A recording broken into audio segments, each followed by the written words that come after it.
The council chamber was massive, built to hold thousands of beings from across the galaxy. Commander Hyun-Ki stood among the crowd, his uniform crisp and new. He had been promoted just 3 months ago, and this was his first mandatory briefing at the Galactic Council headquarters. The lights dimmed. A holographic map appeared in the center of the chamber, showing the entire known galaxy. Millions of stars glowed in soft blue light. Trade routes appeared as golden lines connecting different sectors. Everything looked peaceful and organized. Then one solar system turned red. The color was so bright it hurt to look at. Hyun-Ki squinted, trying to see which system it was. He had never seen a quarantine marker that intense before. "Attention all commanders and fleet officers," a deep voice echoed through the chamber. An overseer appeared on the platform, its ancient form shimmering with age. The overseers were the oldest species in the galaxy, the ones who had built the council thousands of years ago. When they spoke, everyone listened. "You are here because you command exploration vessels," the overseer continued. "You travel to new worlds, make first contact with new species, and expand our understanding of the universe. But there is one place you must never go." The red solar system grew larger in the hologram. Hyun-Ki could see it clearly now. One yellow star, 8 planets. The third planet from the sun was highlighted. "This is the Sol system," the overseer said. "The third planet is called Earth by its inhabitants. They call themselves humans. And you are forbidden from approaching within 50 light-years of their territory." A murmur ran through the crowd. 50 light-years was an enormous quarantine zone. Most dangerous planets only had restrictions of 1 or 2 light-years. Ji-hee, Hyun-Ki's science officer, leaned close to him. "That's excessive," she whispered. "What could possibly require such a large restricted area?" The overseer seemed to hear her despite the distance. "You wonder why the restriction is so severe. 3 expeditions have tried to make contact with Earth. 3 expeditions vanished completely. We received their final transmissions. What we heard?" The overseer paused. "We do not speak of what we heard, but it was enough to establish this quarantine permanently." Hyun-Ki felt a chill run down his spine. The overseers had seen everything in their long existence. What could frighten them so badly? "Can you tell us anything about these humans?" someone called out from the crowd. "What technology do they have? What weapons?" The overseer's form flickered. "That is the mystery. By all our observations, they are a young species. They have barely left their own planet. Their technology is primitive. They use chemical rockets and radio waves. They should not be capable of destroying advanced starships." "Then how did 3 expeditions disappear?" Ji-hee asked, louder this time. "We do not know," the overseer admitted, "and that is precisely why you must stay away. When something does not make sense, when the evidence contradicts itself, that is when you are in the most danger. The humans are not what they appear to be." The hologram changed, showing energy readings and data streams. Hyun-Ki's eyes widened. He was good at reading sensor data, and what he saw made no sense. The energy signatures coming from Earth were incredibly advanced, showing technology that shouldn't exist for thousands of years. But visual observations of the planet showed primitive cities and basic infrastructure. How could both be true? The briefing continued for another hour.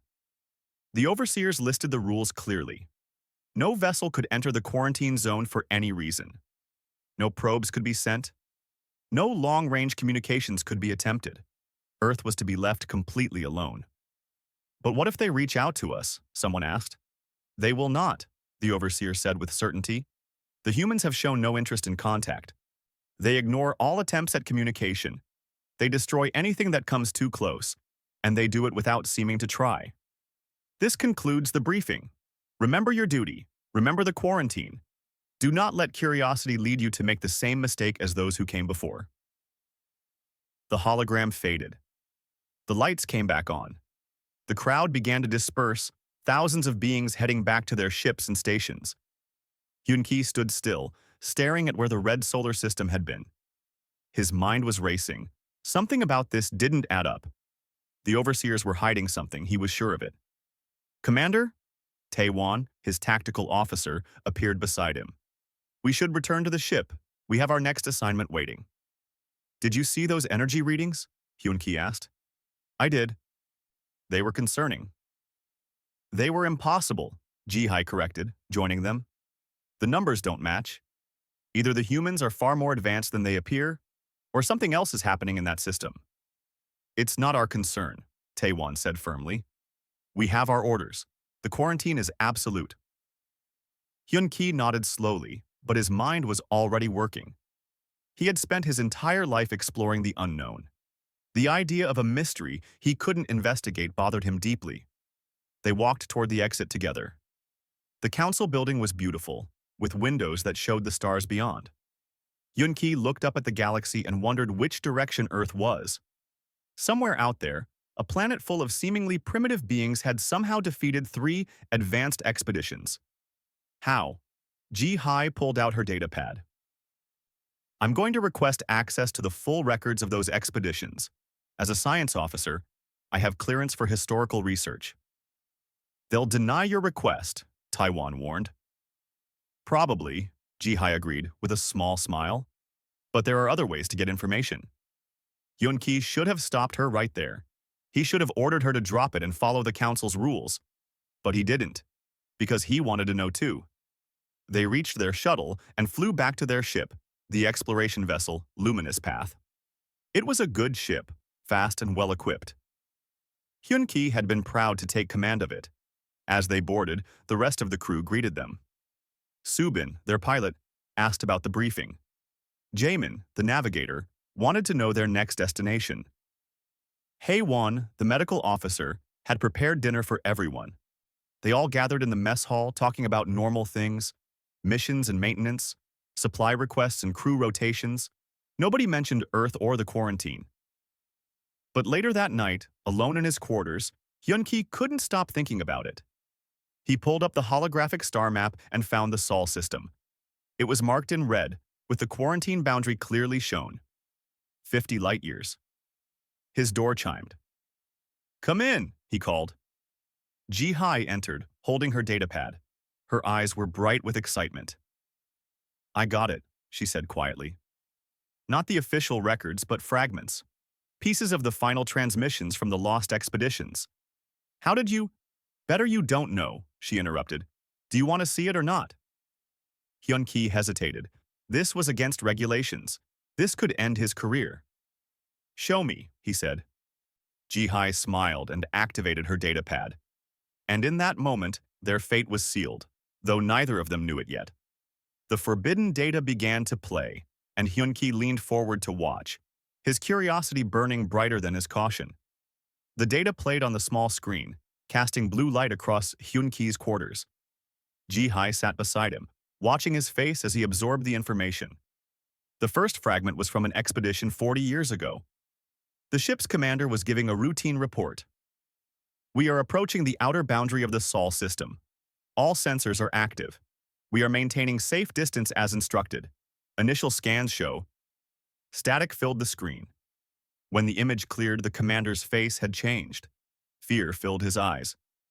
They're here. How are they here? Our sensors showed nothing and now they're everywhere. They're not attacking. They're just waiting, watching. I don't understand how they crossed that distance. The math doesn't... The transmission ended. The second fragment was worse. A science officer from a different expedition, her voice shaking. We came to observe. Just observe. We didn't even enter their territory. But they found us anyway. They disabled our weapons without firing a shot. They shut down our engines without touching us. How are they doing this? They're still using primitive technology on their planet. We can see it. But out here, there's something else. They're screaming. Then nothing. The third fragment was the shortest. Just one sentence from a ship's AI. Warning. Physics error. Laws of nature no longer consistent. Reality unstable. Recommend immediate. Silence. Hyun-Ki sat back, his mind racing. This doesn't make any sense. How can a species be primitive and advanced at the same time? That's what I've been researching for the past 2 weeks, Ji-hai said.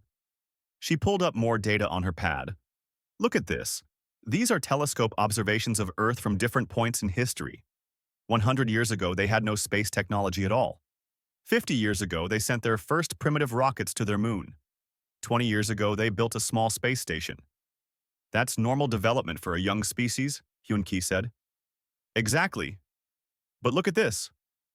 Ji-Hai showed him energy readings. These were taken from long-range sensors at the edge of the quarantine zone. The readings show technology that shouldn't exist, power sources we can't identify, energy signatures that break known physics, and it's all coming from Earth. Could the sensors be wrong? 3 different expeditions, 3 different sensor types, all showing the same impossible readings. The sensors aren't wrong, Commander. Something is happening on Earth that we don't understand. Hyun-Ki stood and paced his quarters. The overseers said the humans show no interest in contact, that they ignore all communication attempts. Yes, and they destroy anything that gets too close. But here's the interesting part. They don't chase. They don't expand beyond their system. They just defend it absolutely. Like they're protecting something, Hyun-Ki said slowly. Or hiding something. They stared at each other in the dim light. Outside the window, stars drifted past as the luminous path traveled through deep space. We should report this to the council, Hyun-Ki finally said. They already know, Ji-Hai replied. This is why the quarantine exists. They know something doesn't add up, and they're too afraid to investigate further. Can you blame them? 3 expeditions lost, but we could be smarter about it, Ji-Hai interrupted, her excitement growing. We don't have to get close. We could stay outside the quarantine zone and use long-range sensors. Just observe. No contact, no communication, no risk. Ji-Hai, think about it, Commander. What if the humans have discovered something fundamental? Something about physics or reality that the rest of the galaxy missed? If we could learn even a fraction of it, we could change everything. Hyun-Ki wanted to say no. Every instinct told him to walk away from this. But he had become an explorer because he needed to understand things. Mysteries bothered him, and this was the biggest mystery in the galaxy. I need to think about it, he said. Ji-Hai nodded and left his quarters. Hyun-Ki stood alone, looking out at the stars, wondering if he was about to make the biggest mistake of his life. 3 days passed. Hyun-Ki couldn't stop thinking about Earth. He pulled up every piece of data he could find. He read reports from dozens of species about the quarantine. Everyone agreed on one thing: humans were dangerous, but nobody could explain why. On the 4th day, he called a senior staff meeting. His officers gathered in the conference room. Subin, Jaemin, Taewon, Haiwon, and Ji-Hee all sat around the table, waiting. I want to discuss a potential mission, Hyun-Ki began carefully. A reconnaissance operation to observe the Sol system from a safe distance. Taewon's face went pale. The quarantine zone. We would stay outside it, Hyun-Ki said quickly. 50 light-years is an enormous distance. We could position ourselves at the boundary and use our best long-range sensors. No contact, no communication, just observation. Why? Haewon asked. What's the point? Ji-Hai stepped in. Because the data doesn't make sense. Because 3 expeditions failed and we don't know why. Because understanding this could be important for galactic security. Or we could all die, Taewon said flatly. That's the more likely outcome. Not if we're careful, Subin said. The pilot leaned forward, interested. I could plot a course that keeps us at maximum safe distance. We go in, we scan, we leave. Quick and clean. Jaemin nodded slowly. I can calculate precise positions outside the quarantine boundary. We wouldn't violate any council laws. Yes, we would, Taewon insisted. The spirit of the law is clear. We're meant to stay away from Earth completely. But technically, Ji-Hai started. Technically doesn't matter when you're dead, Taewon interrupted. Commander, I strongly advise against this. The overseers gave us a direct warning. 3 ships have been lost. We should listen to their experience. Hyun-Ki understood Taewon's concerns. The tactical officer was always cautious, always by the book. It was one of his strengths. I understand your concerns, Hyun-Ki said. But consider this. What if the next species that approaches Earth is hostile? What if they have weapons capable of threatening Earth? And the humans defend themselves by destroying half the galaxy? We know nothing about their capabilities, That ignorance could be dangerous for everyone. It was a weak argument, and Hyun-ki knew it, but it was the best he could offer.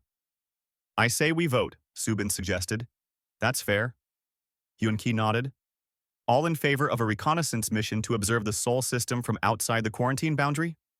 Ji-hye's hand went up immediately. Subin raised his hand. Jaemin hesitated, then raised his hand as well. Against? Hyun-ki asked. Only Taiwan raised his hand. And you, Commander? Haiwan asked. What's your vote? Hyun-ki thought about the wise choice, the safe choice, the choice that followed regulations and kept his crew out of danger. Then he thought about the mystery, about the impossible readings, about the question that had no answer. I vote in favor, he said. Taewon closed his eyes. Then I request my objection be noted in the official log. Noted and recorded, Hyun-ki confirmed. When do we leave? Subin asked, already excited about the challenge. Plot a course, Hyun-ki ordered. But take your time. Make sure we approach carefully and have multiple escape routes prepared. Jaemin, I want 3 different emergency jump coordinates calculated. If anything goes wrong, we need to be able to leave instantly. Understood, Commander. Haewon, prepare the medical bay for any scenario. Unknown biological threats, radiation, anything you can think of. The medical officer nodded, though she looked worried. Ji-hye, I want continuous sensor sweeps the entire journey. If you detect anything unusual, anything at all, I want to know immediately. Yes, Commander. Taewon. Hyun-ki looked at his tactical officer. I need you on this mission. You're the best tactical mind I have. Will you serve? Taewon was quiet for a long moment. Finally, he spoke. I will serve. But I want it on record that I believe this mission will end badly. Noted, Hyun-ki said softly. The meeting ended. Officers left to prepare for the journey. Soon, only Hyun-ki remained in the conference room, staring at the star map on the wall. A small voice in his head whispered that he was making a terrible mistake. That curiosity had killed more explorers than anything else in the galaxy. That some mysteries were better left unsolved, but Hyun-ki had already made his choice. The luminous path turned toward the Sol system, and there was no going back. The journey took 17 days. 17 days of traveling through empty space, getting closer to the forbidden zone with every passing hour. The crew of the luminous path went about their duties quietly, and Hyun-ki noticed that nobody talked about their destination. On the 18th day, they arrived. Dropping out of faster-than-light travel now, Subin announced from the pilot station. The ship shuddered slightly as it returned to normal space.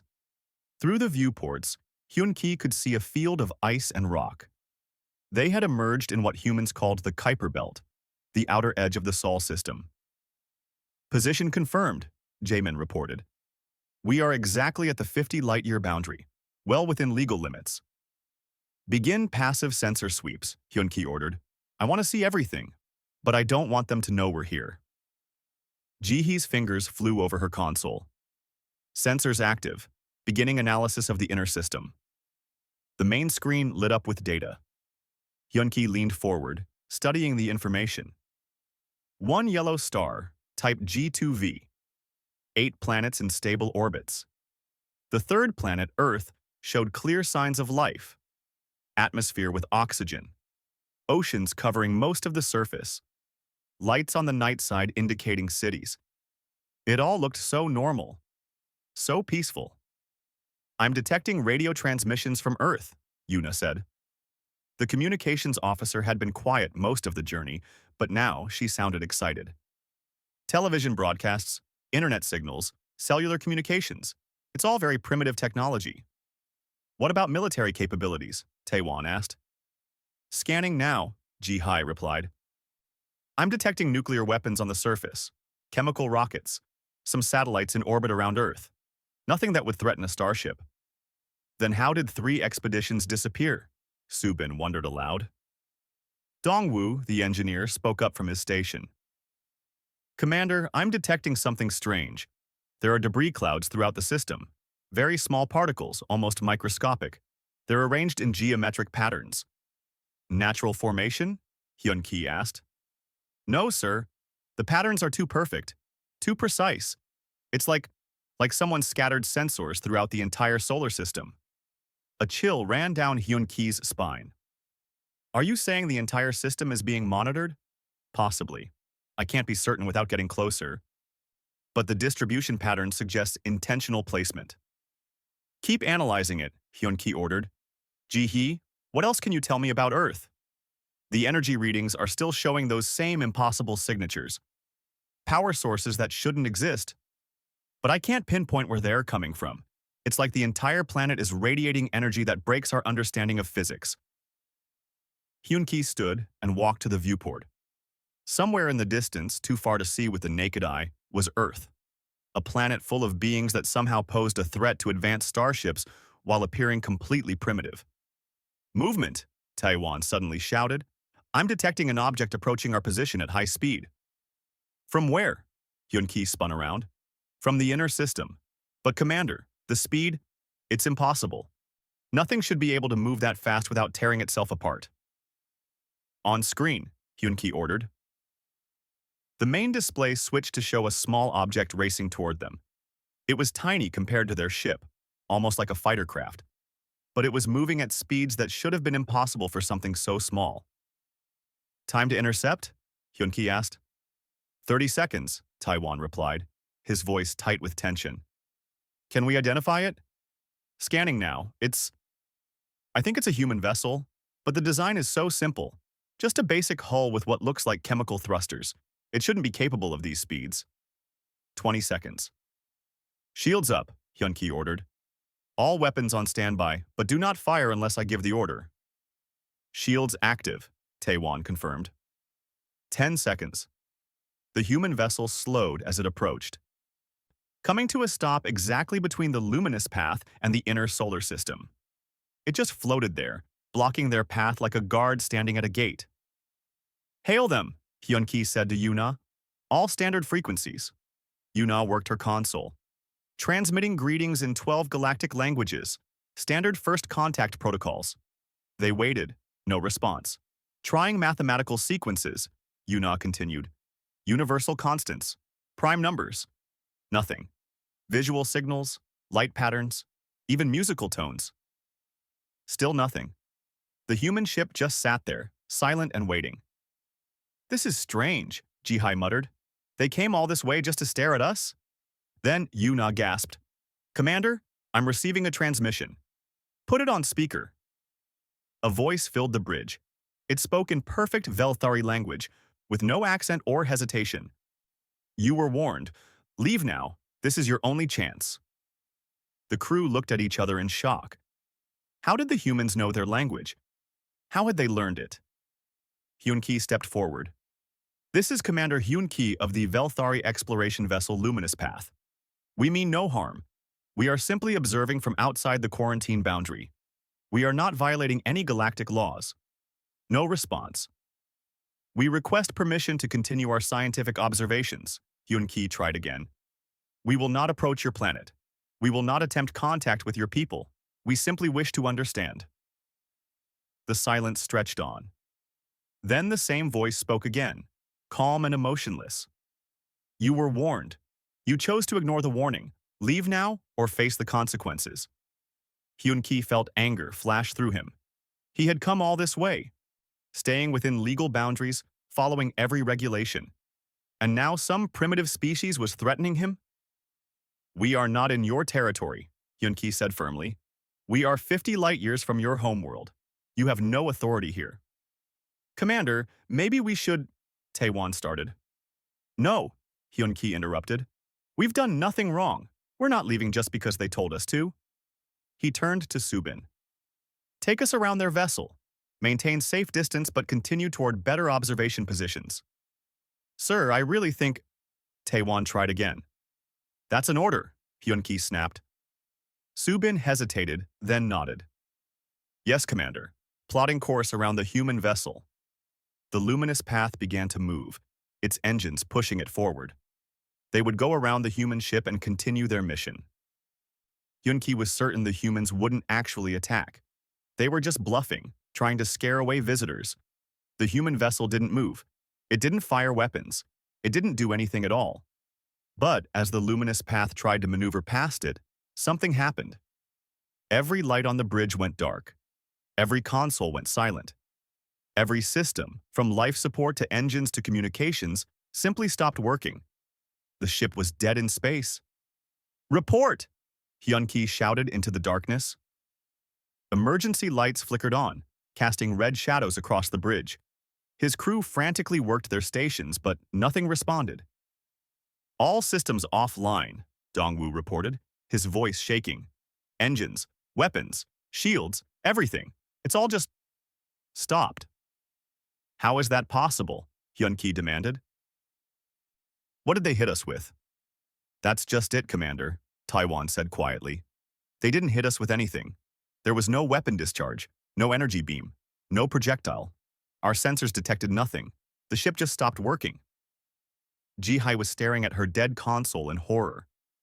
"They turned off our technology. Somehow they reached out across space and just turned it off." Through the viewport, Hyun-Ki could see the human vessel still floating there, silent and unmoved. It hadn't attacked them. It had simply made their ship stop functioning with no visible effort at all. "Life support?" Hyun-Ki asked, trying to keep his voice steady. "Still working," Haewon confirmed. "That's the only system still active." "They left it on purpose," Taewon said.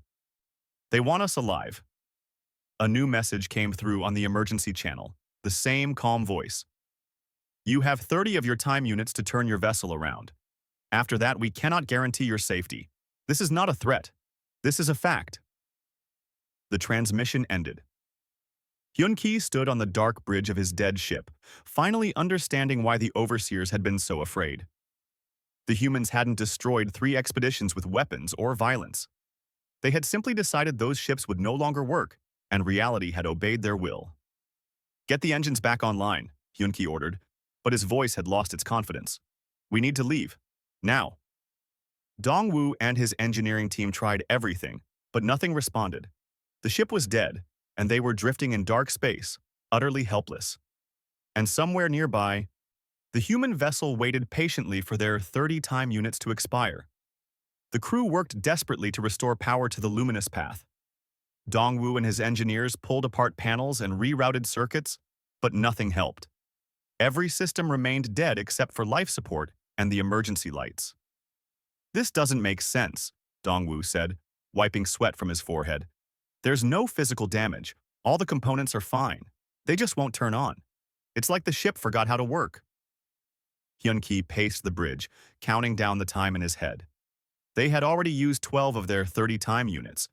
Whatever was going to happen would happen soon. "What about the emergency beacon?" Taewon asked. "Can we at least call for help?" "I tried," Yuna replied. "The beacon won't activate.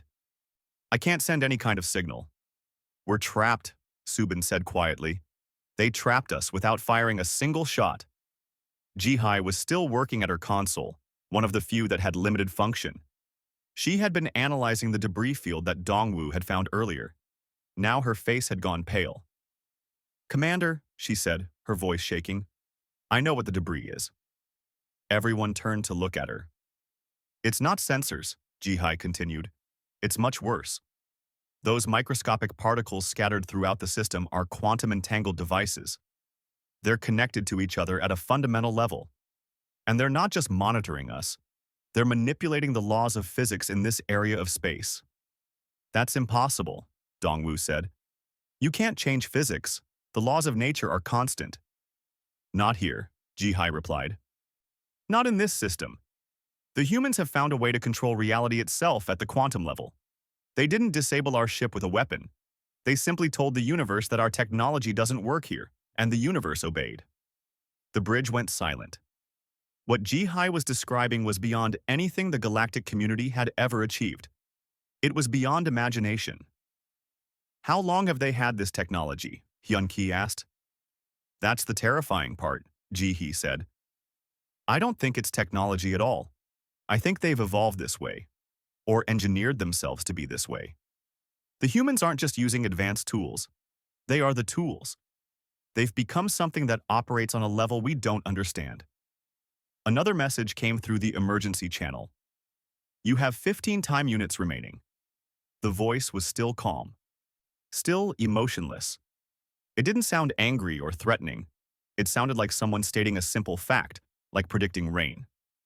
Heywan called from the medical bay. "Commander, I need you down here, now." Hyunki rushed to the medical bay with Taiwan following. What they found made them both stop in the doorway. The air filtration system was open, and Haiwan was examining the filters under a microscope. But what showed on her screen was wrong. Impossible. "There are things in the air," Haiwan explained. "Microscopic machines. But they're not like any nanobots I've ever seen. They exist in multiple places at once. I can see one particle here but also there, and there. Like it doesn't have a single position in space." "Quantum superposition," Jihai said from behind them. She had followed them to medical. "The machines exist in multiple states until observed. This is the same technology as the debris field. The humans have seeded our ship with them." "Are they dangerous?" Hyun-Ki asked. "I don't know," Heywan admitted. "They're not attacking our cells or causing damage. They're just there. Watching, maybe. Or preparing for something." They returned to the bridge. The red emergency lights made everything look like a nightmare. Through the viewport, stars drifted past as the luminous path continued its slow, powerless drift. Jaemin was staring at his navigation console with a confused expression. "Commander, something is wrong with space itself." "What do you mean?" "The stars. Their positions are changing, but not in a normal way. They're moving in impossible patterns, and the distances between them keep shifting. It's like geometry doesn't work properly anymore." "I'm hearing something," Subin said suddenly. "Voices on the radio, but that's impossible. Our radio is dead." Yuna checked her console. "You're right. All communication systems are offline. You shouldn't be hearing anything." "But I am," Subin insisted. "I can hear transmissions from ships, different ships, ships that don't exist. They're calling for help. They're saying the same things we are. They're—" She stopped, her eyes going wide. "They're the lost expeditions. I'm hearing the final messages from the ships that disappeared." "That's not possible," Taewon said. "Those ships vanished decades ago." "Time is breaking down," Jihai said, understanding filling her voice. "The quantum particles aren't just changing space, they're affecting time too. Past and present are bleeding together in this area." Hyun-Ki felt reality shifting around him. The walls of the bridge seemed to breathe. The floor felt solid one moment and uncertain the next. He looked at his hands and saw them flickering, as if he was only partly there. "5 time units remaining," the human voice announced. The crew gathered on the bridge, drawn together by fear and confusion. They looked at each other, seeing the same terror reflected in every face. "I was wrong," Hyun-Ki said quietly. "The overseers weren't being cautious. They were trying to protect us from something we couldn't comprehend. And I ignored them." "We all chose this," Jihai said, though her voice shook. "We all wanted to know the truth." "And now we know," Taewon replied. "The humans aren't a primitive species. They're something that has evolved beyond the normal rules of existence. They don't travel through space. They reshape it. They don't use technology. They are technology. And we're insects that crawled into their home." Dongwoo's console sparked suddenly, then went dark again. "I just saw my family," he said. "Back home. But that's impossible. We're thousands of light years away." "The quantum field is affecting our minds too," Jihai explained. "Our thoughts are becoming entangled with the particles. Reality and imagination are mixing." More systems began to fail in strange ways. A panel on the wall showed images from the future. A door opened into a room that didn't exist. Heywan's medical scanner showed patients she had never treated. "1 time unit remaining," the voice announced. The human vessel was still visible through the viewport, but now Hyun-Ki could see more ships appearing around it. They didn't arrive. They simply chose to exist in that location. Dozens of them. Hundreds. All waiting silently. "They're not ships," Jihai whispered. "They're extensions of human consciousness. Matter shaped by thought. They can be anywhere they want to be because they've transcended the limitations that bind us." The final time unit began to count down in Hyun-Ki's mind. He didn't know how he could feel it, but he could. like a clock ticking toward midnight. "I'm sorry," he said to his crew. "I'm sorry I brought us here." "We forgive you," Heywan said softly. The others nodded. Even Taiwan, who had warned against this mission from the start, showed no anger, only sadness and acceptance. "Maybe they'll just send us away," Subin said hopefully. "Maybe they'll disable the ship and push us back to the boundary." But deep down, they all knew better. The humans had given them a chance to leave. They had refused it. And now consequences would follow, as certain as gravity. "Time expired," the voice announced. And then the human vessel began to move closer. Through the viewport, Hyun-Ki watched it approach. The ship wasn't moving through space normally. It was folding space around itself, making distance meaningless. One moment it was far away, the next it was right beside them. More ships appeared. Not arriving, but simply existing. They surrounded the luminous path on all sides. "What do they want?" Yuna asked. Nobody answered, because they all knew. The humans wanted them gone, completely. And beings that could reshape reality itself would not be gentle about it. The quantum particles in the air began to glow. The walls of the ship became transparent. Through them, Hyun-Ki could see into spaces that shouldn't exist, dimensions that human eyes were never meant to perceive. And in those spaces, he saw the truth of what humanity had become. Not conquerors, not explorers, something else entirely. Something that had outgrown the need for physical form, for time, for space itself. They had become beings of pure thought and will, capable of anything, limited by nothing. And they wanted to be left alone.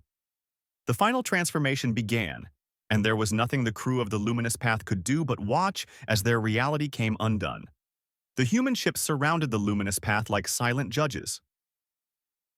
Through the transparent walls, Hyun-Ki could see his crew frozen in various states of terror and wonder. The quantum particles in the air had grown so bright they hurt to look at. "Commander," Yuna said, her voice distant. "I think I can send one final transmission. The emergency system just came online for a moment." "Do it," Hyun-Ki ordered. "Send everything we've learned back to Velthari space. Let them know what happened here. Let them know the truth about Earth." Yuna's fingers moved over her console, though the console itself seemed to be fading in and out of existence. "Transmitting now. I'm sending all our sensor data, all our observations, everything." "Will anyone receive it?" Subin asked. "I don't know," Yuna admitted. "Space is breaking down around us. The signal might reach them. Or it might just dissolve into nothing. But I have to try." The transmission went out into the darkness, carrying the story of their final mission. A warning to anyone who might listen. Hyun-Ki looked at his crew, his friends, the people he had led into this nightmare. "I want you all to know that you're the best crew I've ever served with. I'm honored to have been your commander." "We're honored to have served with you," Heywan replied, and the others nodded. Then Dongwu gasped, "My hand! Look at my hand!" They all turned to see the engineer holding up his hand. It was becoming transparent, fading like smoke. He could see through his own flesh to the bones beneath, and then through the bones to the wall behind. "What's happening to me?" Dongwu asked, but his voice was calm. Too calm. The quantum particles were affecting his emotions, making him accept what was happening.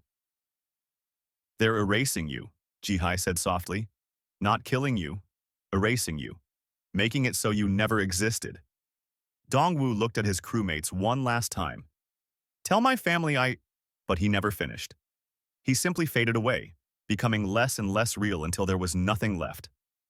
Not even a body. Just empty space where he had been standing. The crew stared at the empty spot in silence. "We're next," Taewon said. "All of us." He was right. Haewon looked down and saw her feet starting to fade. "I can't feel the floor anymore," she said. "I'm becoming less solid. She reached for a medical kit on the wall, but her hand passed through it like air. The kit was real. She was becoming unreal. "This isn't right," Haewon said, a hint of fear breaking through the artificial calm. "This isn't how things should work. Matter doesn't just disappear. Physics doesn't allow this." "Human physics does," Jihai said. They've learned to edit reality like we edit text. They can delete things from existence itself. Heywan tried to speak again, but her voice faded to nothing. Her body became transparent, then translucent, then invisible. For a moment, they could still see her outline, like a ghost. Then, even that was gone. 2 crew members erased, 6 remaining. Subin was next. The pilot looked at her hands and saw them flickering in and out of existence. "I don't want to disappear," she said, panic finally breaking through. "I don't want to stop existing. Please, please don't let me." But there was nothing anyone could do. Subin's voice grew fainter with each word until it was just a whisper, then silence. Her body faded away, and she was gone. "How are they doing this?" Jamin asked desperately. "How can they just erase people?" "They're not people anymore," Jihai said, watching the human ships through the transparent walls. "They've become something beyond biology, beyond physics. They're living concepts, ideas made real, and they can manipulate the fundamental code of reality." Jamin started to fade. The navigator looked at his console one last time, seeing the impossible geometry of space breaking down around them. "At least we found the answer," he said. "We know what they are now. We know why everyone was warned to stay away." And then, he was gone too. Yuna was crying, though she didn't seem to know why. The quantum particles were taking her memories as they took her body. "I had a brother," she said. "Didn't I? I think I had a brother, but I can't remember his name. I can't remember what he looked like." "You did," Hyun-Ki said gently. "You had a family. They loved you." "That's good," Yuna said, smiling even as tears ran down her fading face. "That's good to know." She disappeared mid-smile, there one instant and gone the next. Only 3 remained. Hyun-Ki, Ji-hee, and Taiwan stood on the bridge of a ship that was itself starting to fade. The walls were becoming transparent. The floor felt uncertain beneath their feet. "I was right," Taiwan said, without satisfaction. "I warned everyone this would happen. But I came anyway. We all came anyway because we wanted to know." "And now we know," Jihai said. "The humans aren't conquerors because they don't need to conquer. They're not explorers because they don't need to explore. They've become something that exists beyond such simple concepts. They're gods, Taewon. We came looking for primitives and we found gods." Taewon looked at the human ships surrounding them. "Not gods. Something else. Something that chose to stay home while the rest of us spread across the galaxy. They could have taken over everything. They could have reshaped the entire universe. But they didn't want to. They just wanted to be left alone." "And we didn't leave them alone," Hyun-Ki said. Taiwan started to fade. He looked down at his disappearing body with the same calm acceptance the others had shown. "We're insects," he said. "Insects that crawled into a giant's home. The giant tried to warn us away. But we wouldn't listen. So now the giant is brushing us aside, not with anger, just with casual inevitability." "I'm sorry," Hyun-Ki said to him. "I'm sorry I didn't listen to you." "I forgive you," Taiwan replied. "We all make mistakes. Some mistakes are just bigger than others." And then he was gone, leaving only Hyun-Ki and Ji-hee. Ji-hee's body was already fading fast. She looked at her transparent hands and laughed. "All my life I wanted to understand the universe, to know its secrets. And now, at the very end, I finally understand. The universe is stranger than we ever imagined. And humanity found a way to become part of that strangeness." "I'm glad you got your answer," Hyun-Ki said. "Me too," Ji-hye replied, "even if it costs everything." She faded away, her final expression one of wonder rather than fear. Hyun-Ki stood alone on the empty bridge. The ship around him was barely real anymore. He could see through the floors, through the walls, into the vast emptiness of space beyond. The human ships waited silently, patient, eternal. Hyun-Ki walked to the command console and activated the final log. His hands were already becoming transparent, but he could still touch the controls. For now. "This is Commander Hyun-Ki of the Luminous Path," he said into the recorder. "Final log entry. To anyone who finds this, hear my warning. The humans are not what they appear to be. They have evolved beyond our understanding, beyond our physics, beyond our reality. His voice was growing fainter, but he pushed on. They are not hostile. They are not cruel. They simply exist on a level we cannot comprehend. They gave us a chance to leave. We refused. This is not their fault. This is ours. He looked out at the human ships one last time. Stay away from Earth.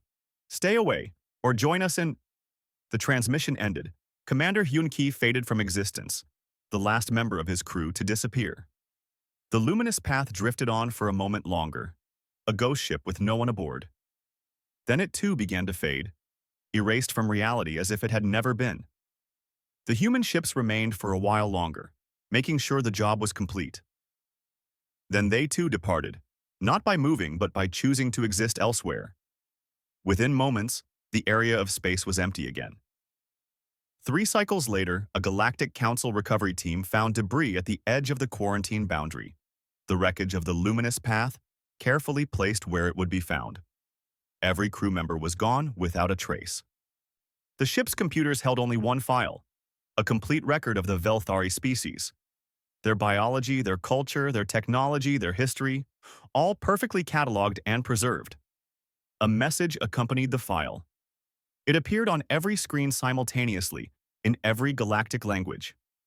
We have recorded what you were. We remember your species now, so they are not truly gone. Do not make us record what you might have become. This is the last warning Earth will give. There will not be another. The Galactic Council met in emergency session. The debate lasted for days. In the end, the decision was unanimous. The quarantine zone around Earth was extended to 100 light-years. New warning beacons were placed throughout the boundary, broadcasting in every known language. The message was simple and absolute. Do not approach. Do not investigate. Do not attempt contact. Turn back now or face complete erasure from existence. In the Council records, the Sol system received a new designation. No longer just a quarantine zone. Now it was marked with the highest level of danger. The entry read simply, "The Graveyard of Curiosity," where those who ask too many questions find their final answer. And on Earth, humanity continued its existence, unconcerned with the galaxy beyond. They had chosen long ago to walk a different path than the other species. A path that led inward rather than outward. A path that transformed the self rather than conquering the stars. They did not want war. They did not want empire. They did not want contact. They only wanted to be left alone. And now, finally, they would be. The stars continued their ancient dance. The galaxy spun on. And the warning remained, carved into the laws and memories of every spacefaring species. Never approach Earth, never. Some mysteries, the wise learned, were better left unsolved. Some questions had answers too terrible to bear. And some species were meant to remain unknown, their secrets kept in the darkness between the stars.